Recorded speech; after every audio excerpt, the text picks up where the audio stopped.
So I'm Dan, I'm from Sportskeeda. Okay. It's a website based in India and we cover wrestling and all sorts, so thank you very much for coming down and talking to me. So first of all, I guess you're the current Women of Honor champion. You are. And, you know, it's quite quite early on in the bout's lineage. What kind of pressures do you feel that you have on you to kind of help build that title as, you know, a major title in women's wrestling? It is new, and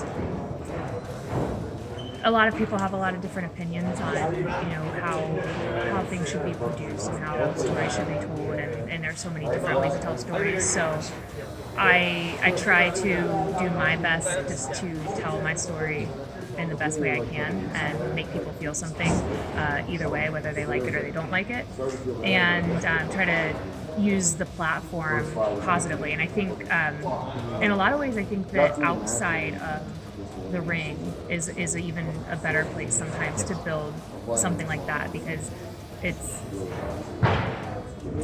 not you know, the championship itself. It's the opportunity that I have been afforded several times since I started with Ring of Honor to be a representative and to be a sort of a face of the company, and that's something that is very important to me, to be seen as someone who can handle that and can give a you know, a really positive perception of what we do. And I think even outside of the wrestling fan base, it's so important to show people that maybe aren't familiar with wrestling that you know, we're real people, and that there are positive things that we're doing.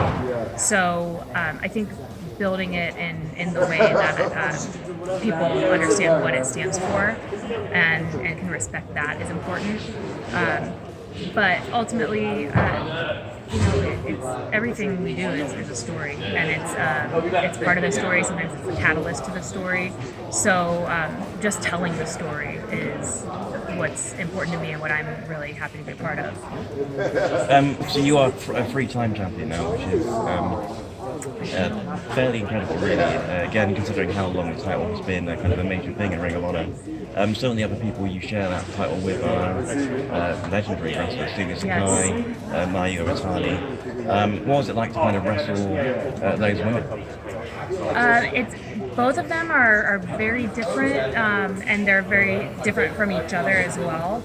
And you know, so it's interesting because Sumie has she has this experience and a style that is a blend of what we're used to more in kind of like Western wrestling culture, but then she still has that background in the style and the appreciation of a more Japanese style wrestling, and to find ways to marry those with someone like her is a lot of fun. One of my favorite things about wrestling is that every time you meet someone different in the ring, and that can even be the same person at a different time, because we become different performers. I have evolved, and I've faced sometimes the same person, and we are both different people. So it's always a different dynamic, and there are always people that want to discuss what kind of wrestling, professional wrestling should be. But I think it should be everything, and I think that they can all coexist, because the time that I think I had the light bulb was when I first started with Ring of Honor, and I was I was being a bad guy for the first time in my career. I'd been a good guy for like 10 years, and then so I'm like, all right, I'm like trying to be this bad guy, and still kind of getting used to that and understanding what it meant and how to present that. And then I had a match with Solo Darling, who was at the time a sugar creature who was, you know, had to get to her slushy to get her power, and she had a tail, and so I remember getting there and I'm like, how does my girl exist in the same universe? But we do.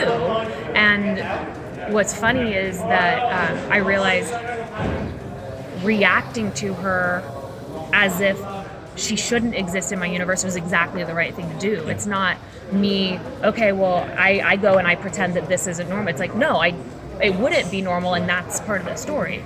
So it's like you can put me with anybody, and it doesn't have to be somebody, and kind of, I think, shouldn't be somebody that has the same style. When I have wrestled people that have the same style, it is a lot of fun, because it's like with like Jesse Brooks and Chris Statlander, there are some people, it's like we're trading, and it's like we're a step ahead of each other, so that's that dynamic.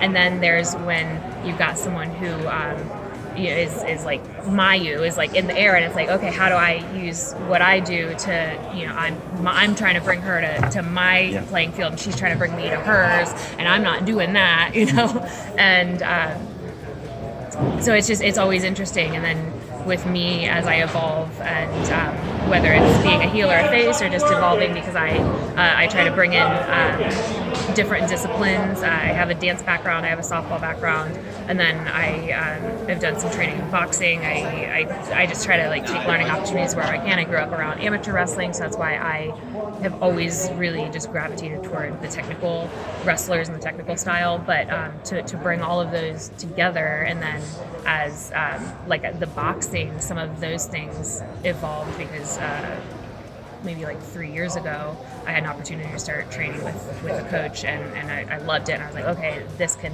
inform some of what I do in the ring.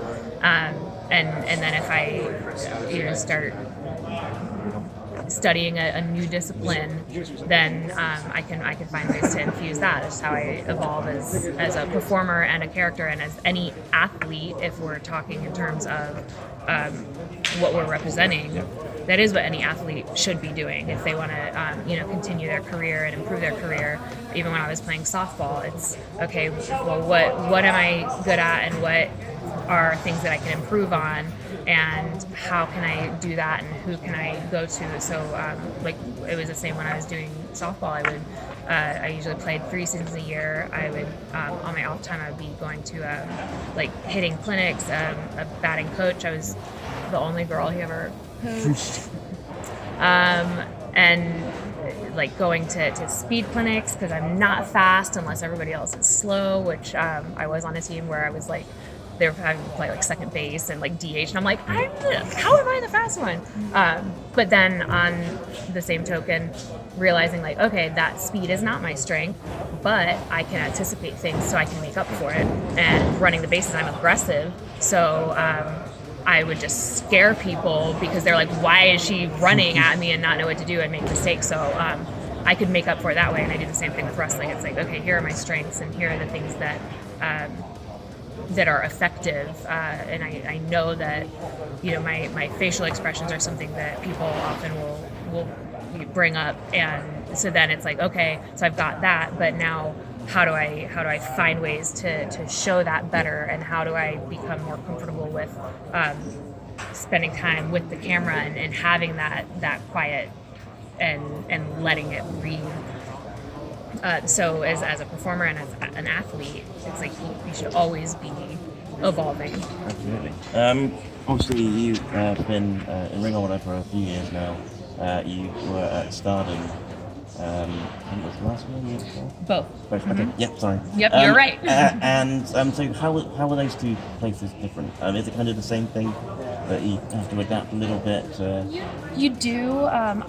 Stardom was an amazing experience, just because, of course, visiting Japan and being able to be there and train with. I got to train with Midagawa. Had a gym there, and he's just an incredible person. And that was like, so my whole life was getting up, taking the train to Midagawa's gym, training with him, and he was so good, because it was just like he would train in things that I'd never done before, and it was always a different style, and so I got to experiment with like more powerlifting with him, and he would do all this agility stuff, and so I started to find that I could do things I didn't know that I was capable of, and then leave there, and then go to the dojo and get in the ring, and then go to events, and it was like my whole job was just like to like eat and work out and wrestle, and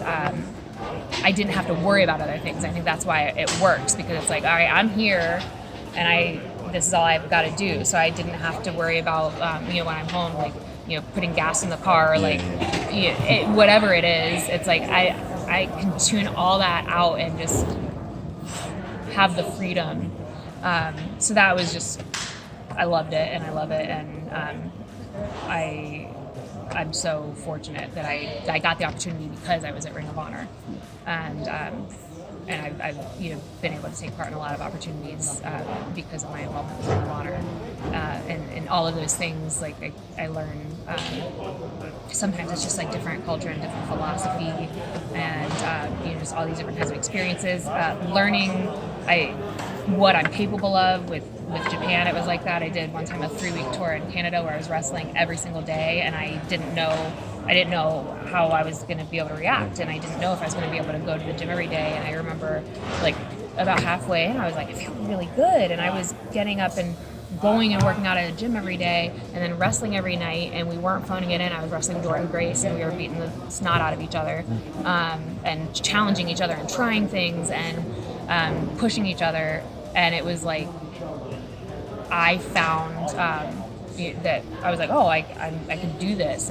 Or when in Japan one day when we couldn't use the dojos, so they giving as little information as needed to get us out there, like, oh, we're gonna go jog, we're gonna jog around the building. I did my first 10K surprise that day, and that was something I was like, oh, I can do this. So that's awesome. And then just that kind of camaraderie of the women, and I made my sister now is Rachel Ellering, who's one of my roommates, and then Nicole Savoy are people that were just amazing. And then I know Chardonnay, people around here might be familiar with her. She was my roommate the first time, and so these lifelong friendships and bonds because we experienced that together. And then with Ring of Honor, it's learning how to do what I can do in this context. And I think I was also fortunate that when I did my first training, or my seminar that was essentially my tryout, Maria Kanellis and Mike Bennett were there. And I remember, I'd been preparing for it. I was working really hard, trying to get, in the best shape I could. And I remember talking to Maria and letting her know, like, she didn't ask, but just like, I'm working on leaning out more, I'm still working on it and this and that. And she was like, I'll never remember the exact words she used, but I remember just the message was like, don't try to be the other girls, because you can't be someone else as well as someone else can. And they can't be me, but I can be me, and I can embrace what are my. For me, it's like I am very strong, and so it's like do that, and being happy and healthy, and then even going beyond that and being able to use my platform to discuss issues like that. I mean, discuss the body image issues and be able to represent as somebody that's I have them too, and I can do incredible things, and that's what this body can do. So I'm trying to just take care of it the best I can, so that it can do all these amazing things, and entertain people and make them feel something. So that's with the conversation with Maria was one of my favorite Maya Angelou quotes is. I know I've said this, one of my favorite people ever, but I think that one of the most applicable to wrestling is people will forget what you said, they will forget what you did, but they will never forget the way you made them feel. And that's what I'm trying to do in wrestling. It's not we have to do, this or that. It's, we got to make them feel something. And so the same with Maria, not real life conversation. I can't remember her exact words, but I remember the message, and I remember how it made me feel, and I will never forget how I feel like she just kind of gave me that gift to be like, oh, this is what I'm supposed to be and what I'm supposed to be doing, and do the best as that, and to be able to be at Ring of Honor. And so I think a trap that sometimes people will fall into is they look around and they go, oh, there's a Ring of Honor style. But the Ring of Honor style really is more about making people feel something.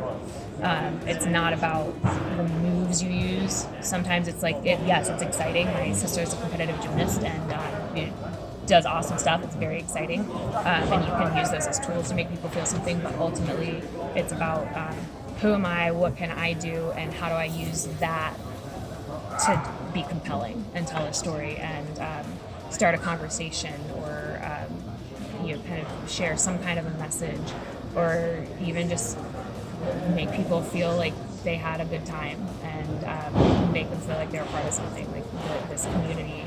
And Ring of Honor, I think, is an awesome example of a place that creates a community of wrestling and wrestling fans, where people who have no business ever crossing paths find each other and form these bonds.